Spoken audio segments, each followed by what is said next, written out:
Swerver up top. As Green throws it ahead to LeBron, makes the catch, he spins, he fires! Oh, he nailed it! LeBron James from the foul line, a turnaround jumper to win it in dramatic fashion off the long Jeff Green inbound pass as LeBron has won it for the Cavaliers. What a night for LeBron James! That was big. Take a deep breath, Cleveland. Last night, a win on the court, and then this afternoon, the Cavs earned an even bigger one off the court. It's a 60-minute edition of Game Time leading into the TNT doubleheader. And I promise, actually at some point we'll talk about basketball today. No. I don't know if you guys will be doing that. These guys here are the former general manager of the Cleveland Cavaliers, David Griffin, the Hall of Famer, David Aldridge. I'm Jared Greenberg. Kenny Smith expected to join us a bit later on, and we're also expected to check in with... You're not buying that? I love it. It's expected to join us. Well, as if there's some doubt. It's like a projected starting lineup or tonight's tentative starter, right? You never know. It was a trade deadline to remember, fellas. 12 deals involving 28 players, but none more impactful than 3 trades made by the Cavs, sending out 6 guys and getting back 4. It looks like they'll get at least 1 starter out of this deal with George Hill, and then 3 very impactful bench players in Rodney Hood, Jordan Clarkson, and Larry Nance Jr. How cool is it that he gets to play for the Cavalier organization? Here was the first trade that got the dominoes going, and it caught everybody by surprise. The Lakers and the Cavaliers. Isaiah Thomas going to L.A. with Channing Frye and Cleveland's own first-round draft pick, which means they still have the rights to the Nets' first-round draft pick in 2018. The Cavs get back Jordan Clarkson and Larry Nance Jr. They were not done there.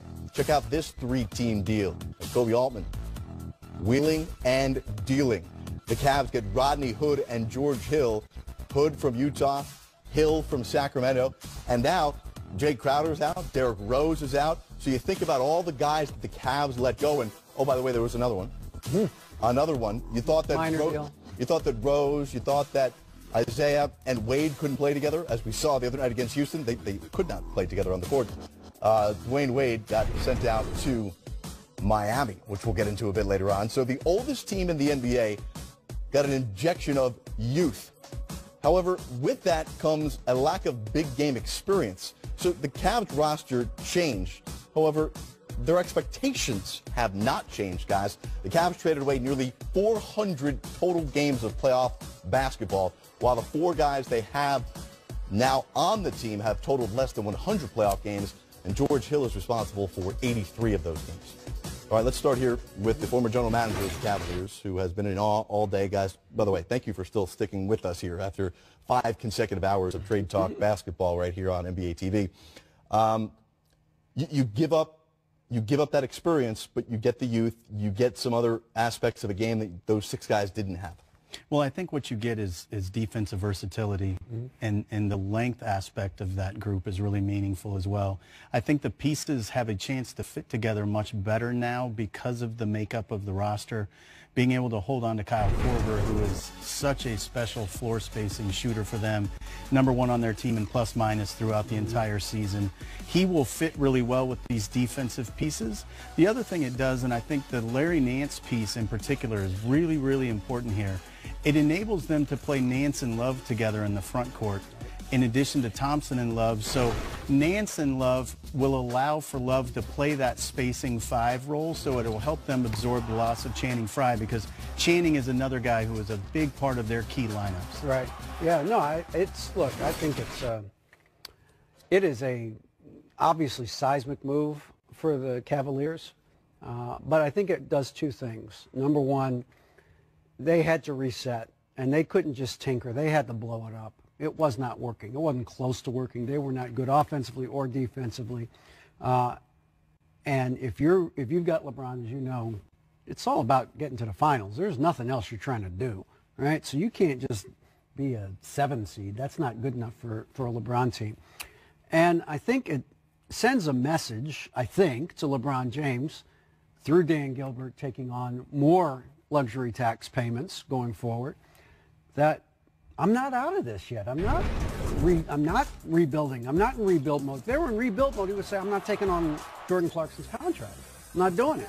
Because whatever happens with LeBron, they're stuck with Jordan Clarkson's contract. Yeah. Doesn't matter what happens when LeBron stays or goes. They got Jordan Clarkson now. So that's a sign that Dan Gilbert continues to be all in to the extent he can be, spending money, being willing to spend more. And I think that sends a message to LeBron. Now, look, at the end of the day, we talked about this all day. This comes down to one thing. LeBron and Dan Gilbert. Do they get along enough to continue working together or do they not? And nothing else matters. All the trades, all this other stuff doesn't matter. But at least they have put Cleveland in a position where they can and should now compete again for a championship. Yeah, and I would say I don't even think it's about liking each other. I really think it comes down to having gratitude for the fact that Dan will spin to the level he will spin, recognizing how rare that really is, and from Dan's perspective, being comfortable, being more transparent and open with LeBron and with the group as a whole. I think as Dan has started to grow and evolve as an owner, it's going to be much more important for him to be more visible with those guys so that trust that they're all trying to build is easier. Yeah. So the more present you are, oftentimes that makes it easier. And I think it's been a really significant thing that Koby now makes this deal. He and his team put this team together. He's now bought credibility in that locker room that he and Dan care every bit as much about winning as everyone in the room as well. And that's truly meaningful to LeBron and others. Griff, I'd like you to kind of repeat for those who are just tuning in and just catching up on the wild day in the NBA, to repeat the point about how in Cleveland and with LeBron specifically, you can't worry about what you're doing and giving to other teams if you feel you're doing what's best for you.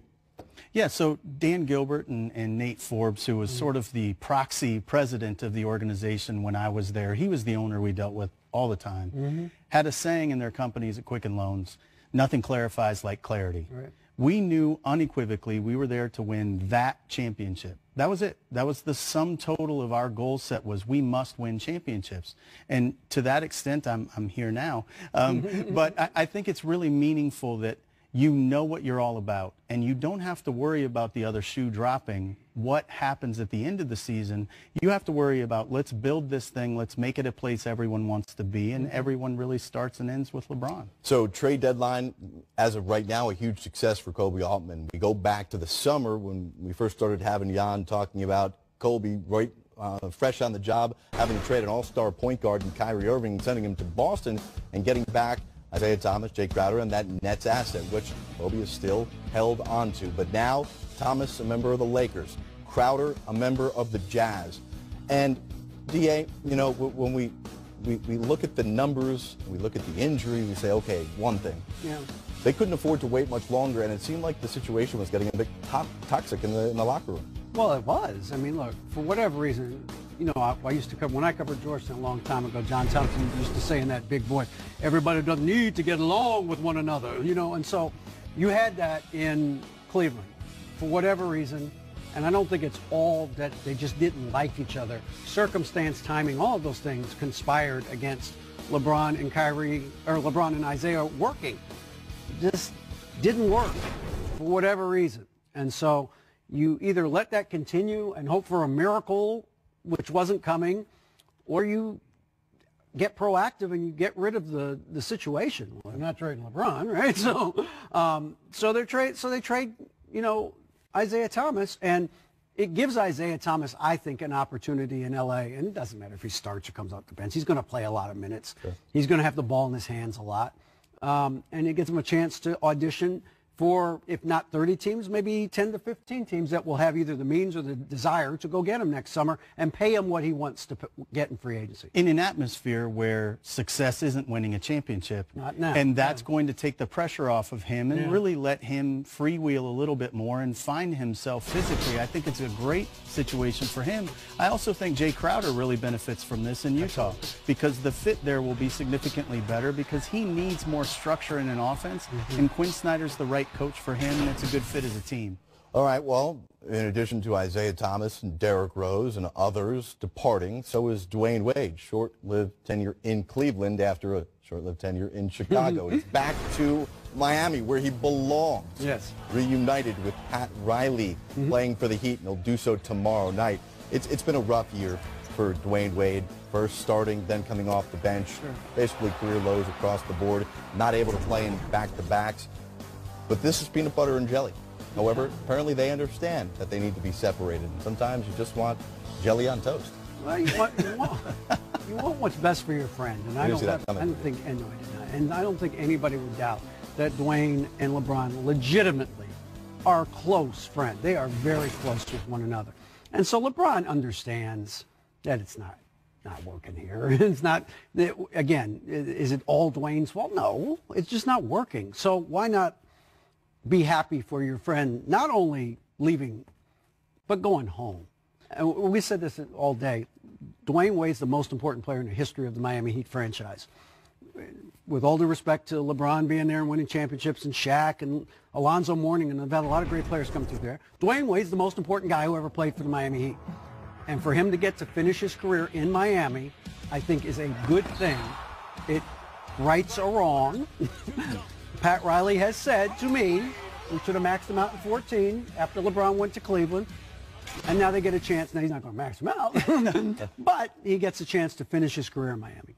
Yeah, I think Dwayne, it's really interesting how quickly things change in our league. And we've talked a lot about this throughout the time that I've been able to be on set here, both this trip and others. You oftentimes get ahead and get galvanized quickly as a team when you have fewer mouths to feed.